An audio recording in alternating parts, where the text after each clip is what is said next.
নমস্কার। আজ একটা পাবদা মাছের রেসিপি আপনাদের সঙ্গে শেয়ার করছি। তো পাবদা মাছের ঝাল করব, নর্মাল যেমন ঝাল হয় টমেটো পেঁয়াজ দিয়ে সেটাই করব। প্রথমে পাবদা মাছগুলো ভালো করে কেটে ধুয়ে পরিষ্কার করে নুন হলুদ মাখিয়ে রেখেছি। তারপরে সর্ষের তেলে রান্নাটা করব। কড়াইতে সর্ষের তেল দিয়েছি, দিয়ে পাবদা মাছগুলো ভেজে নিয়েছি। তো নিয়ে তারপরে একটু বেশ বড় বড় সাইজের পাবদাগুলো ছিল, ভেজে নেওয়ার পরে তারপর ওই তেলেই একটু কালো জিরে ফোড়ন দিয়েছি। কালো জিরে দিয়ে তারপর পেঁয়াজ দিয়েছি। পেঁয়াজগুলো একদম ছোটো ছোটো করে কুচি কুচি করে দিয়েছি। আর তারপর পেঁয়াজগুলো একটু নরম হয়ে আর একটু কাঁচা লঙ্কাও চিড়ে দিয়েছি। দিয়ে পেঁয়াজগুলো একটু নরম হয়ে আসলে তারপরে দিলাম আদা রসুনের পেস্ট আর একটু টমেটো কুচি দিয়ে ওতেই লবণ দিলাম আর হলুদ দিলাম আর কাশ্মীরি লঙ্কার গুঁড়ো দিয়ে ভালো করে একটু কষালাম।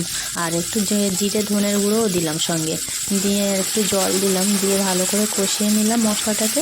যতক্ষণ না তেল ছেড়ে আসবে ততক্ষণ পর্যন্ত মশলাটাকে কষাতে থাকলাম। বেশ সুন্দর টমেটোগুলো গলে আসলে সব মশলাগুলো মিশে গিয়ে তেল ছেড়ে আসলে তারপরে আমি জল দিয়ে দিলাম। জল বেশি দেবো না, অল্পই দেবো, একটু যে যেমন পছন্দ করে। তো গ্রেভি একদম খুব ঘন করলে আরও কম জল দেবে আমার থেকে। তো যাই হোক, আমরা 5 জন, তো 5টা মাছ নিয়েছি, বেশি নিইনি।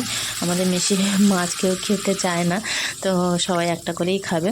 তো যাই হোক, তারপরে মাছগুলো দিয়ে দিলাম, ঝোল ফুটলে দিয়ে আর চেরা কাঁচা লঙ্কাও দিয়ে দিলাম।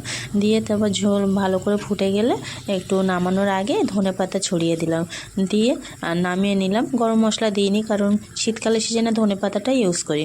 আর নামানোর পরে আবার একটু উপর থেকে ধনেপাতা ছড়িয়ে দিয়ে আর ঢেকে রাখলাম। তারপর গরম ভাত বাড়লাম।